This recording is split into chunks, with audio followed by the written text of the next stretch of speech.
ఏమిట్రా గొడవ? అమ్మయ్యా, నువ్వు ఉన్నావా? అబ్బా, ఖచ్చితంగా ఇది నా ఇల్లే.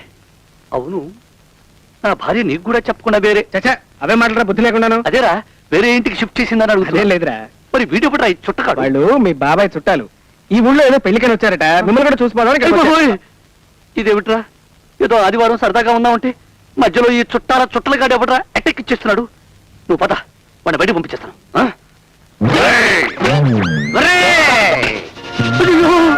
ఏమిటిది? ఇది నా ఇల్లు కాదు. అబ్బా, ఈ బుట్టలో కూడా కడుపు కొట్టాడు. నా ఇల్లు చేపల బజార్లా తయారైంది, ఫిష్ మార్కెట్ లా తయారైంది. ఏంట్రా మోహను, బాగున్నావా? నువ్వు ఎవరు చూడా? ఈ బొమ్మ పగలగొట్టేనా? కొట్టేసుకో. నా బొమ్మ పగల కొట్టమంటావు ఏమిట్రా? నీ బుర్ర బద్దలు కొట్టుకో, నా బొమ్మ నేనేమను. ఇస్తా, లేకపోతే నీ మీద ఇంకు చల్లే. అయ్యో, బాబు, అయ్యో అయ్యో, ఎవరు చూడలేదు. నా బాత్రూమ్ లో పరా ఆవిడ. అమ్మా, నేను కళ్ళు మూసుకున్నా. నువ్వు పారిపో, నా బాత్రూమ్ ఇది. రామా, గోవింద, అయ్యో ఇది ఎక్కడ కూడా బాబు. అయ్యో అయ్యో, నా బాత్రూమ్. అబ్బా, అయ్యో, అబ్బా అబ్బా. తులసి, ఇదిగో తాళం. ఇంకో అరగంటకి నీరసంగా వస్తారుగా మీ అన్నగారు, ఆయనకిచ్చేయి. మరీ నీరసంగా ఉంటే నువ్వు భోజనం పంపించు, లేకపోతే ఆయనే వంట చేసుకు తింటారులే. పాపం, ఎందుకే ఆయన ఏడిపిస్తున్నావు? నేనా ఆయన్ని ఏడిపిస్తున్నానా? చచ్చా, ఎంత మాట! ఇద్దరం ఉద్యోగం చేస్తే అంతే, మరి అనుభవించక తప్పదు. చాలే ఊరుకో. నువ్వు కావాలనే నైట్ డ్యూటీలు డే డ్యూటీగా మార్పించుకుని ఏడిపిస్తున్నావు. ఇది న్యాయం కాదు. సర్లే, ఇప్పుడే ఏమైంది? రేపటి నుంచి చూడు ఎలా అటాక్ ఇస్తాను. నాకు టైం ఇది, వస్తాను. అటాక్.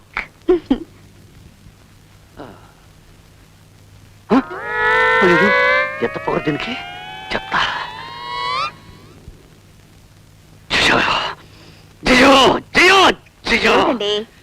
ఏమిటిది?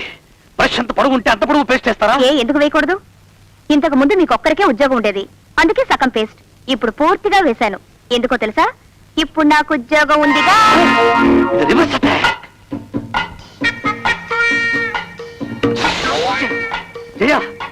ఇది కాఫీయా, పానకమా?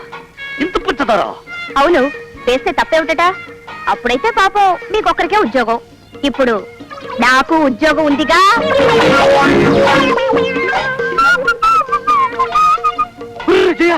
నీకేమైనా మతిపోయిందా?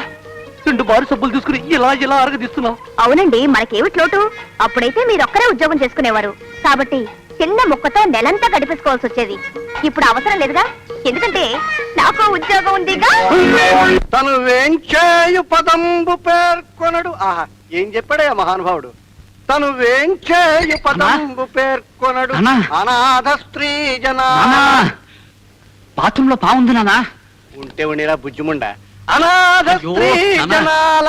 అది బుజ్జిముండ కాదు, పాము. ఏమిటి, బాత్రూమ్ లో పావా?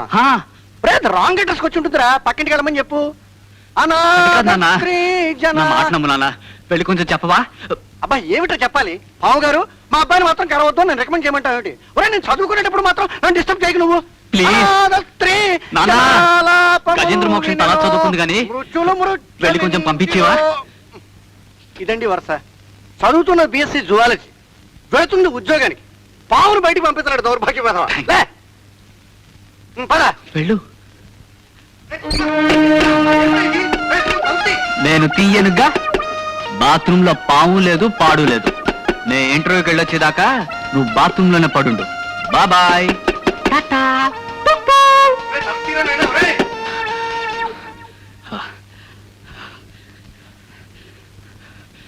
సార్, ఇంటర్వ్యూ స్టార్ట్ అయ్యారు సార్. పుట్టకముందే ప్రారంభమయ్యారా కొడుక? బాత్రూమ్ తలుపు నువ్వు ఎలా వచ్చావు? కొడుకువి, నీకే ఇన్ని దిక్కుమాల ఆలోచనలు ఉంటే నిన్ను కన్నా అబ్బని నాకెన్ని ఆలోచనలు ఉండాలిరా. ఒరే, నేను ఎలాగొచ్చానో అలాగుంచి లోపలికి వెళ్ళి ఏం చేయాలో ఆలోచించు, ఫైల్ చూసుకో. ఇంటర్వ్యూ చాలా ఘాటుగా ఉండేట్టు. నాన్న, ఇంటర్వ్యూకి పిలుస్తున్నారు. Wish you failure.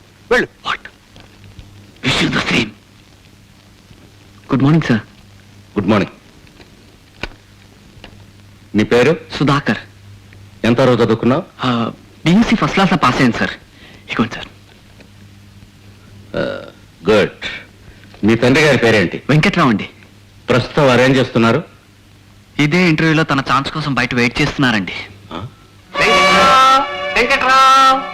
నమస్కారం సార్. నమస్కారం. నమస్కారం. నమస్కారం. మీరు నా పేరు పి వెంకట్రావు అండి. అడ్రస్ నెంబర్ 6 రాజమాణిక్యం వీధి, లబ్బిపేట, శ్రీకాకుళం 2. వయసు 49 సంవత్సరాలు. చదువు 1949 SLC. నేను పురుషుణ్ణి, అందుకు సాక్ష్యాలు ఉన్నాయి. నాకు 2 పిల్లలు ఉన్నారు, అది నా తప్పు కాదు. ఇదేంటయ్యా నేను నోరెప్పకుండా నేను దండకంద చేస్తున్నా? సార్ మీరు నోరిప్పితే ఏ ప్రశ్నలు అడుగుతారో నాకు బాగా తెలుసు సార్. మీరు అడగబోయే ప్రశ్నలు కూడా సమాధానాలు వినేసేయండి. ఎలిజబెత్ అనే వయసు ఎంతో నాకు తెలియదు. కోడిపెట్ట రోజుకు ఒక గుడ్డే పెడుతుంది. కాకి నల్లగా ఎందుకు ఉంటుందో తెలియదు. మీ ఆఫీసు మెట్లు మాత్రం 25 ఉన్నాయి. ఎవరు శిఖరం, ఎవరు ఎప్పుడు ఎందుకు ఎక్కారో నేను చెప్పలేను. ఇంతకంటే పిచ్చి ప్రశ్నలు ఇంకేమైనా ఉంటే నా అదృష్టం బాగుంటే అడగండి, సమాధానం చెప్తాను. భలే తమాషాగా మాట్లాడుతున్నావయ్యా. సార్ తమాషాగా ప్రశ్నలు అడగడం మీకు సరదా. మీరు అడిగే ప్రశ్నల్లో ఏ ఒక్కదానికైనా సమాధానం చెప్పగలిగితే మాకు ఉద్యోగం రాదా అని మాలాంటి వాళ్ళు ఆరాటం. ఇంత జరిగిన తర్వాత మీరు ఉద్యోగం ఇస్తారని నమ్మకం నాకు పోయింది. వెళ్ళొస్తాను సార్. కుర్చీ మాత్రం బయట పెట్టేస్తాను. వెళ్ళండి, మళ్ళీ రేపు రండి. మీకు ఉద్యోగం ఇస్తున్నాను. సార్ మీకు ఈ ఉద్యోగం ఇస్తున్నది మీ అవసరాన్ని చూసి కాదు, మీ అనుభవాన్ని చూసి. వయసుతో సంబంధం లేని గవర్నమెంట్ జాబ్ ఇది ఒక్కటే. Best of luck. Thank you sir. Thank you very much. Thank you sir. Thank you sir. Thank you sir. వస్తాను సార్. వస్తాను sir. Thank you sir. Panduranga, ఓ ఆదివారం చుట్టపు దెయ్యాల్ని పంపావు. మరో ఆదివారం ఆవిడకు జ్వరం తెప్పించావు. ఈ ఆదివారం ఏకంగా నా నడుము మీరు కొట్టడానికి ప్రయత్నించావు. వచ్చే ఆదివారం ఏం చేస్తావో నాకు తెలియదు, నీకు తెలియదు. నీకు ఇది న్యాయం కాదు. ఎందుకు చేస్తున్నావేలా? చెప్పు రంగా, చెప్పు. నువ్వెప్పుడు వచ్చావు? ఎందుకు ఏడుస్తున్నావు? మీరెందుకు వచ్చారో నేను అందుకే వచ్చాను. ఇప్పుడు మీరు దేవుడితో చెప్పుకున్నారే, అదే నా బాధ కూడా. అయితే ఇద్దరం కలిసి అడుగుదాం. ఏ రంగ భగవాన్, మా బ్రతుకింక విముక్తి లేదా? మా జీవితంలో చీకటి రాత్రులే గాని వెన్నెల రాత్రులే లేవా? చెప్పండి భగవాన్. ఉంది, దీనికి మార్గం ఉంది. ఇదేమిటి? దేవుడు లేడీస్ వాయిస్ తో మాట్లాడుతున్నాడే. రంగా, నువ్విక్కడే చేస్తున్నావా? దేవుడు కాదు, నేను. అదేమిటి? అవునండి, దేవుణ్ణి అడిగితే ఆయన ఏం చెప్తాడు? నన్ను అడగండి, నేను చెప్తాను. తొందరగా చెప్పి. రేపు శుక్రవారం, ఎల్లుండి శనివారం, ఆవలెల్లుండి ఆదివారం. రేపు ఎల్లుండి మీరు సెలవు సంపాదించగలిగితే ఎంచక్క 3 రాత్రులు ముచ్చటగా. ఇంకేం చెప్పకు, అర్థమైపోయింది. తొందరగా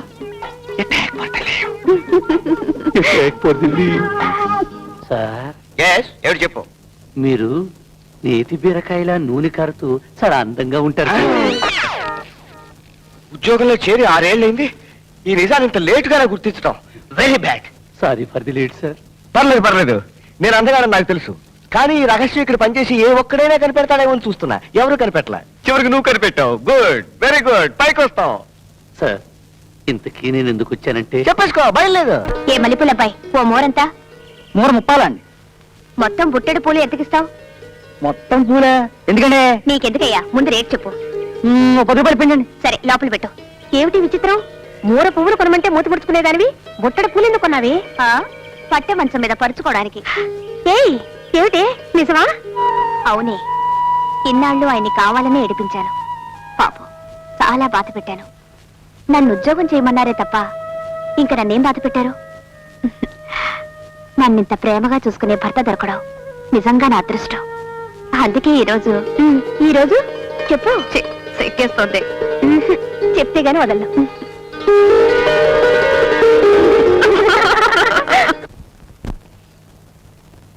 ఒరే మోహన్, ఒరే నువ్వు ఎప్పుడు వచ్చావుట్రా? ఈ ఆఫీసర్ గారు కుట్ర చేసి నాకు నైట్ డ్యూటీ వేశాడు రా. Very good. అయితే నిన్ను బలి తీసుకున్నాడు అనమాట. రే, ఈ రోజుతో మనకు రాత్రి డ్యూటీలు స్వస్తి. రేపటి నుంచి పగలు డ్యూటీలు ప్రారంభించబోతున్నాం. ఒరే మోహన్, రేపటి నుంచి నీకు ఎలాగో కథ చెప్పలేను గనక ఈ శుభ సందర్భంలో ఫినిషింగ్ టచ్ గా ఓ మంచి కథ చెప్తాను. ఒరే ఒరే ఒరే ఒరే చేసేదేవో రాత్రి డ్యూటీలు. నిద్ర వచ్చేస్తుంది. నువ్వు ఇంకెవరైనా చూసి. అమ్మమ్మా, అలా అనకరా. సమయానికి వీళ్ళు ఎవరు లేరు. ఎవరికో వారు కథ చెప్పందే నా మనసు కుదురుగా ఉండదు. ప్లీజ్ ప్లీజ్ వినరా. సరే అయితే తొందరగా చెప్పు. అది సరిగ్గా 3 నెలల క్రితం ఓ రాత్రి ఎవరికో ఫోన్ చేస్తుంటే రాంగ్ నెంబర్ ఒకటి వచ్చింది. ఎవరో అమ్మాయి, పెద్ద కంపెనీ, దాంట్లో టెలిఫోన్ ఆపరేటర్. హలో అన్నాను. హలో అంది. రాంగ్ నెంబర్ అంది. అయినా చాలా తెలివిగా మాట్లాడించాను. నంబర్ చెప్పింది. ఆ మన్నాడు కూడా ఫోన్ చేశాను. మొన్నటి వరకు అలా చేస్తూనే ఉన్నాను. విచిత్రం ఏంటంటే ఆ అమ్మాయి పెళ్ళైంది. భర్త కూడా ఉద్యోగం చేస్తున్నాడు.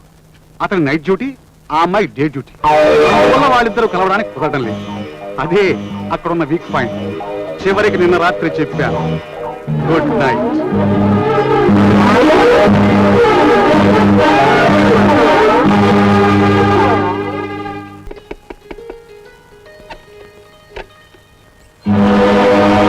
డాక్టర్ శ్రీరాములు గారి ఇల్లు ఇదేనండి. మీకు మా స్వాగతం, సుస్వాగతం. ఏమిటి మాస్టారు, ఇవాళ మీ మొహంలో నవ్వు ఆఫీసులో మర్చిపోయి వచ్చారా? ఏమండి, ఏమిటి మాట్లాడరు? మీరెప్పుడొస్తారా అని కళ్ళు కాయలు కాచేలా ఎదురు చూస్తున్నాను. రండి.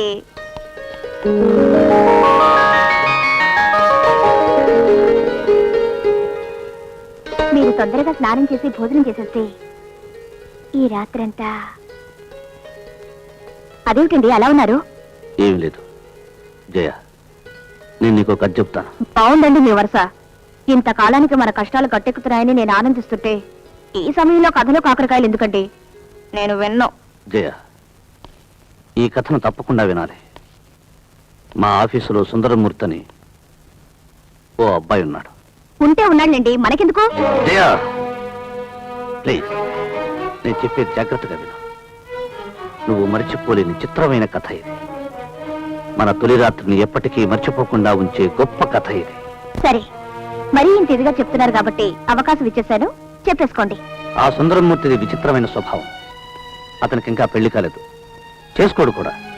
కానీ కంటికి అందంగా కనిపించిన ప్రతి అమ్మాయికి వల వేస్తాడు.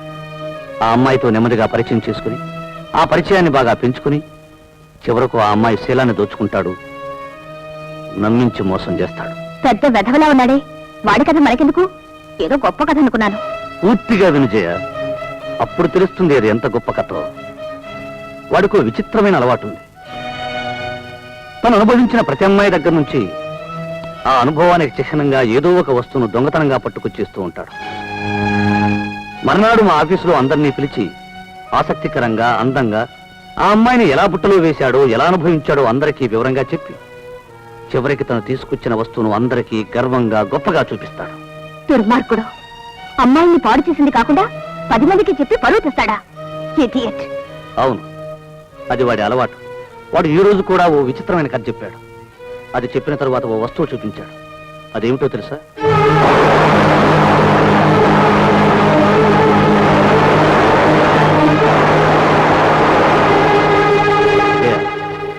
ఇది మనకు జరగని తొలి రాత్రికి నీకు బహుమతిగా ఇచ్చాను, గుర్తుందా? ఏమండి, నేను వద్దు జయ, నాకు ఇంకేమీ చెప్పక్కర్లేదు. నేనేమీ ప్రశ్నలు వేయను. ఎందుకో తెలుసా? ఇది వాడి చేతికి ఎలా వెళ్ళింది అని అడిగితే ఎక్కడో పడిపోయిందండి అని చెప్తాం. నాకెందుకు చెప్పలేదు అని అడిగితే మర్చిపోయానండి అంటాం. ఇలా ప్రతి ప్రశ్నకు ఏదో ఒక సమాధానం ఉంటుంది. నేను వినకూడని సమాధానం ఒకటి ఉంటుంది కాబట్టి వేయకూడని ప్రశ్నలు వేయను. జయ, నాకు తెలిసినంత వరకు నేను ఉద్యోగం చేయమన్నానే తప్ప ఇంకేమీ బాధ పెట్టలేదు. అప్పుడప్పుడు కాస్త కోపంగా ప్రవర్తించాను. నాకు మంచితనం మీద గొప్ప నమ్మకం ఉంది. పవిత్రత అంటే అంతులేని గౌరవం ఉంది. కానీ కొట్టి తట్టి కుసంస్కారాన్ని మాత్రం కాదు. అందుకే నాది ఒకే ఒక రిక్వెస్ట్. తక్షణం ఈ ఇంటి నుంచి వెళ్ళిపో, దయచేసి వెళ్ళిపో.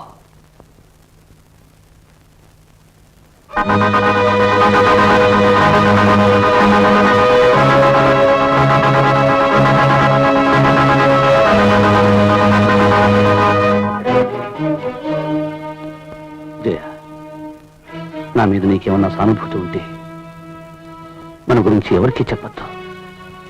అదే నేను కోరేది. వెళ్ళు, వెళ్ళిపో.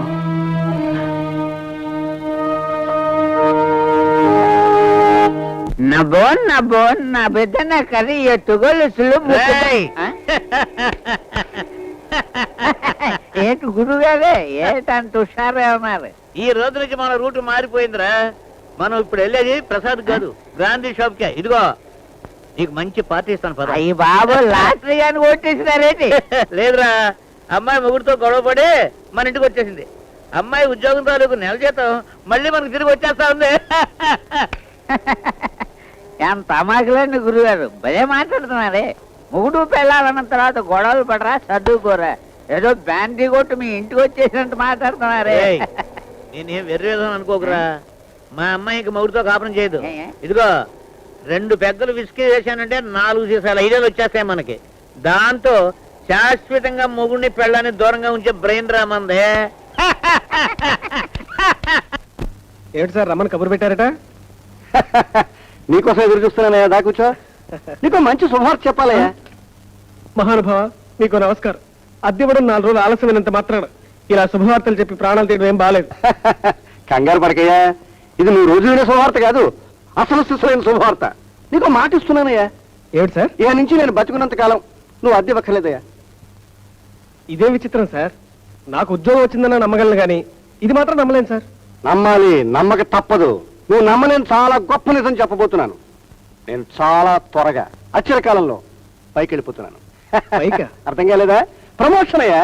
ప్రమోషన్? ఆ, ఉద్యోగమే దొరక మేమేడుస్తుంటే మీకు అప్పుడే ప్రమోషన్ కూడానా? ఏమైనా మీరు అదృష్టవంతులు సార్. నా అదృష్టం అప్పుడేం చూసావయ్యా, రేపు నా అదృష్టం ఏమిటో నీకు తెలిసి వస్తుంది.